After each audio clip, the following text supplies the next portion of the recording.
आप सुन रहे हैं विविध भारती। आइए सुने गीतों भरी कहानी। आइए आज सुनते हैं रेणु चतुर्वेदी की लिखी गीतों भरी कहानी मेरी मकान मालकिन। वाचन स्वर रेणु चतुर्वेदी का।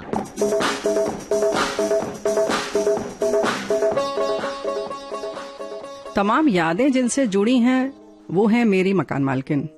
ऐसा मैं नहीं कह रही हूँ, ऐसा कह रहे हैं करुणा और विजय। करुणा कहती है अगर आज उसकी मांग में सिंदूर, कलाई में लाल चूड़ियां, गले में मंगलसूत्र और हाथों में विजय का हाथ है तो बस और बस मकान मालकिन के कारण। तो चलिए सुनते हैं मकान मालकिन के मिलने की कहानी को। बात उस समय की है जब गोरखपुर में पले और पढ़े लिखे विजय की नौकरी नई दिल्ली में लग गई। घर वाले बहुत खुश हुए और विजय के सपनों को तो मानो जैसे पंख। हकीकत से सामना क्या हुआ, मानो उसकी तो जैसे हवा ही निकल गई। जब उस सुबह या शादीशुदा घर में कौन कौन है, आपकी आदतें क्या क्या हैं, और फिर इसके बाद एक बड़ा सा प्रश्न चिन्ह उनके माथे पर चिपक जाता था। जी हाँ, चरित्र प्रमाण पत्र यहाँ नहीं चलता जनाब। चरित्र स्वच्छ रखकर दिखाना पड़ता है। जरा सी चूक हुई नहीं कि बस आप धड़ाम से घर के बाहर। कभी भी आप सभ्य सुसंस्कृत समाज में रहने की योग्यता एक झटके में खो देते हैं। एक अविवाहित अकेला पुरुष हमेशा गलत ही समझा जाता है। बस इसी तरह की अजीबोगरीब समस्या से बचने के लिए विजय ने अपनी माँ को दिल्ली बुला लिया, या यूं कहिए कि बुलाना पड़ा। अब एक अदद घर जो उसे चाहिए था बस मिल गया और विजय की जिंदगी आराम से गुजरने लगी। लेकिन न तो अम्मा को आराम, न ही मकान मालकिन को चैन। अम्मा इसलिए बेचैन थी वापस जाने के लिए। अम्मा को तो हर समय अपना घर, आंगन, चौबारा, आस पड़ोस, गैया, खेत खलिहान और वो श्रद्धा की बेचैनी की भनक लग गई। जब भी मिलती तो यही कहती, शादी कब कर रहे हो? अगर नहीं करोगे तो एग्रीमेंट रद्द कर दूंगी। अब मरता क्या न करता। आनन फानन में पूरे कुटुंब में और सब दोस्तों में खबर फैला दी गई। विजय नाम के लड़के की नौकरी दिल्ली में है और अब लड़का शादी के लिए तैयार है। दो बातें विजय को एक अच्छा और टिकाऊ वर बनाने में सहायक थीं। अब पहला सरकारी नौकरी और दूसरा सास ससुर से दूर लड़की लड़के के साथ दिल्ली में रहेगी। बस फिर क्या था, तलाश शुरू हो गई एक अदद लड़की की। समुद्र मंथन में से करुणा निकली और घर का आंगन मंगल गीत और शहनाइयों से गूंज उठा।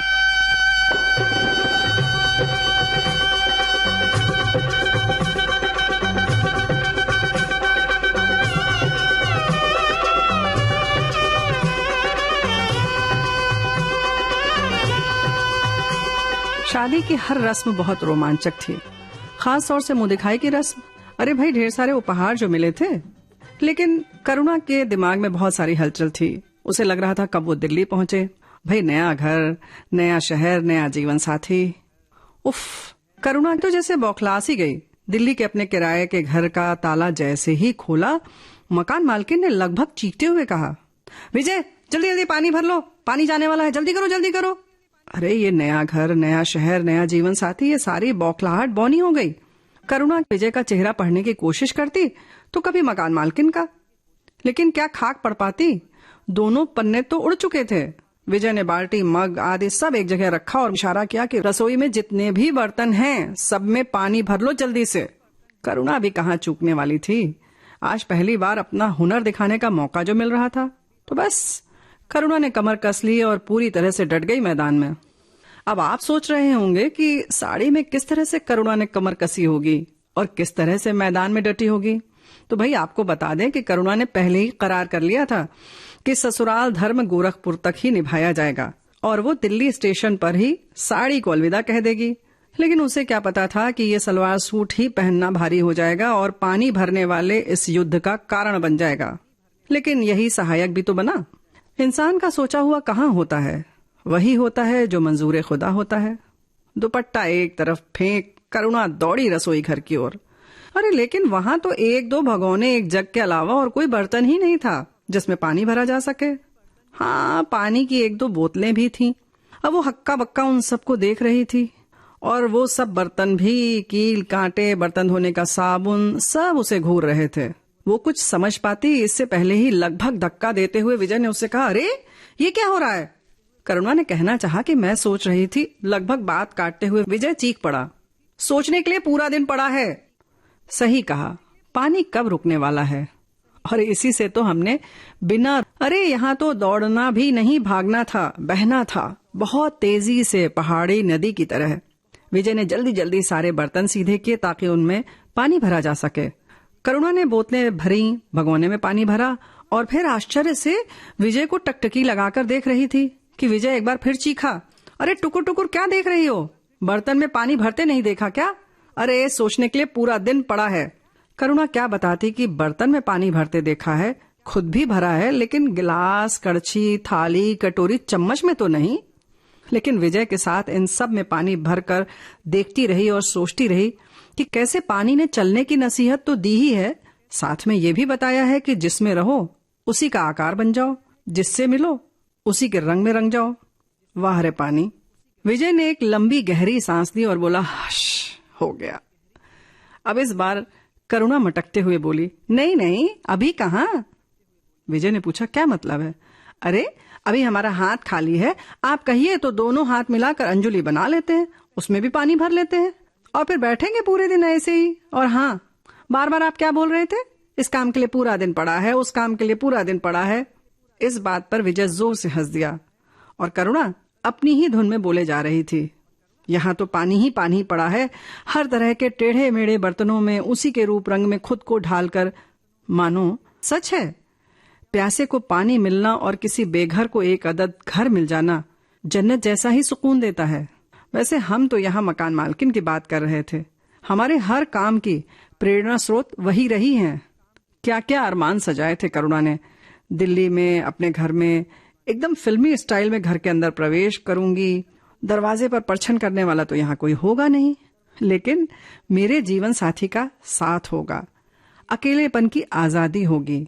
हम बाहों में बाहें डाले एक दूसरे की आंखों में खोकर घर में प्रवेश करेंगे।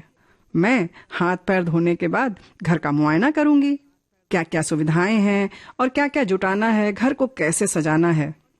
और जिसका चाय कॉफी पीने का पहले मन करेगा वो फरमाइश करेगा और दूसरा बहुत खुशी के साथ उसकी फरमाइश पूरी करेगा। एक आदर्श पत्नी की तरह तो मकान मालकिन थी।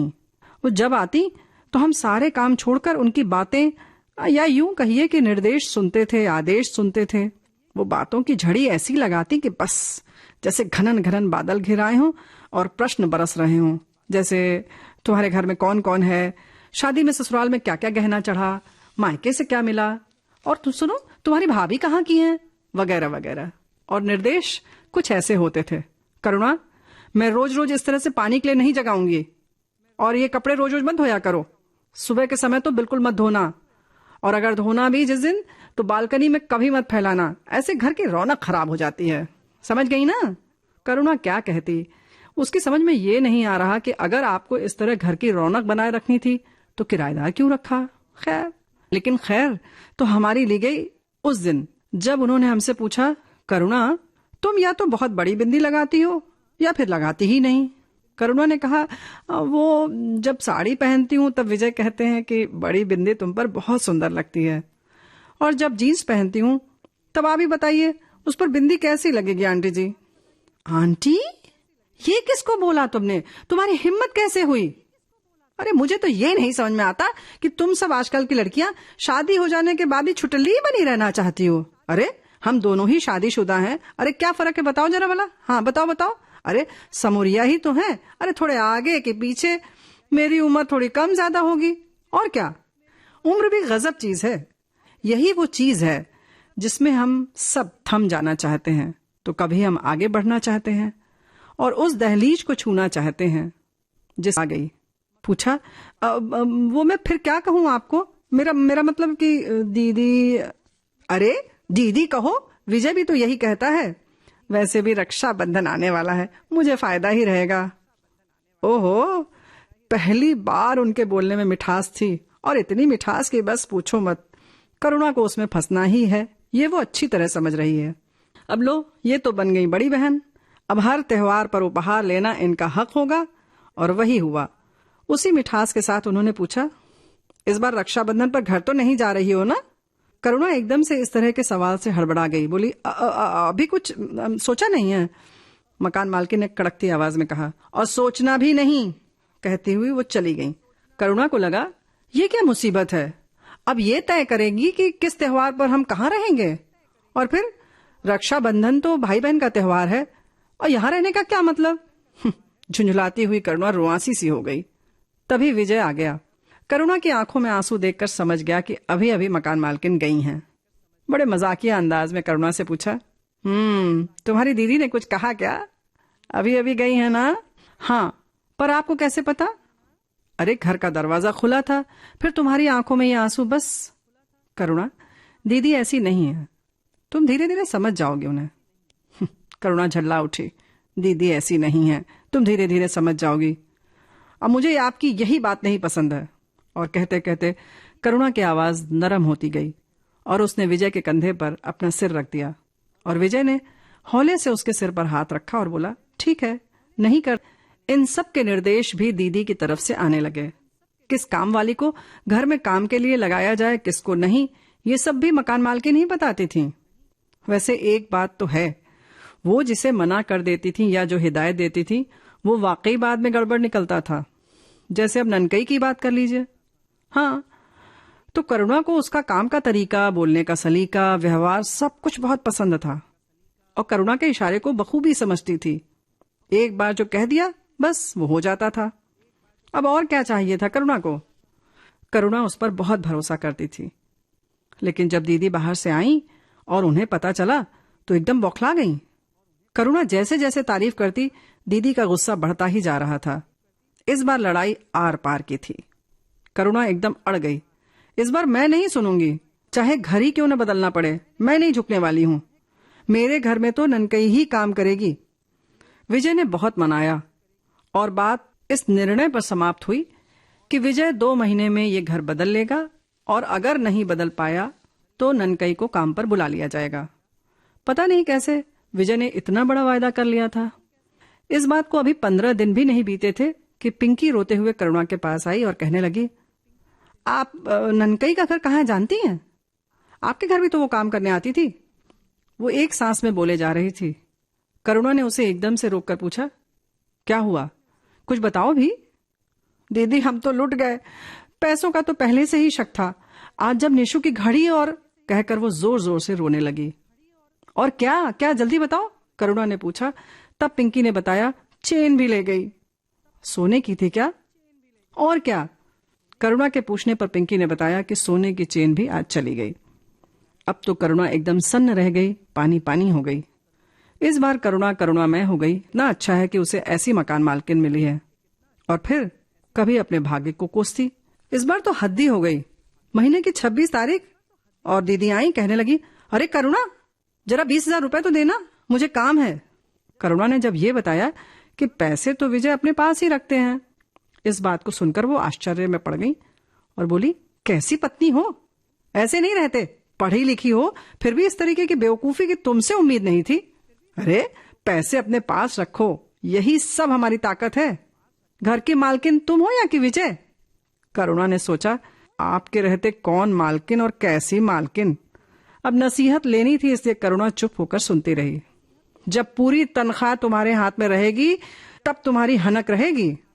करुणा की हिम्मत धीरे धीरे बढ़ने लगी थी। उसने पूछा, दीदी इसमें फायदा क्या है? अब मुझे तो लगता है कि इसमें तनाव ज्यादा है। बहुत भोली हो, मकान मालकिन ने कहा। अब देखो, तनख्वाह तुम्हारे हाथ में रहेगी तो तुमसे पैसे विजय मांगेगा, नहीं तो जिंदगी भर तुम मांगती रहना। अब मुझे क्या, धर्म था सो बता दिया। एक बात और, धीरे धीरे तुम गृहस्थी में से पैसे बचाकर एक बड़ी रकम बना सकती हो।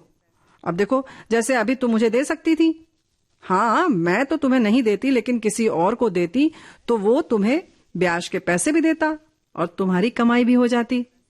अब हमने बता दिया, आगे तुम्हारी मर्जी। खैर, फिर भी गृहस्थी से बचाकर कुछ पैसे जोड़े होंगे, उसमें से दे दो। अब करुणा के आश्चर्य का ठिकाना नहीं था।